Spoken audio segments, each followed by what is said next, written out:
Еще современнее, да? Современнее, да, российский производитель, Галат называется завод, модель Победа. По всем нашим характеристикам, по техническим требованиям, с учетом такого напряжения, которое у нас бывает, вот такой светильник приобрели и ожидается поставка. Как себя ведут светильники на той стороне?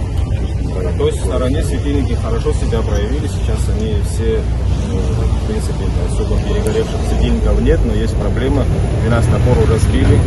Из 600? Да, из 600 опор 12 опор сбили. Был запас Черноморэнерго, пока есть запас, их меняют, но потом уже надо будет их приобретать. Черноморэнерго у нас обслуживающая организация, да, и мы... Какой запас есть столбов? Ну, в общем, у нас около 60 столбов было на первом, на втором. За один год уже 12 повредили 12. Это примерно... Если тенденция продолжится, также то на 2-3 года запас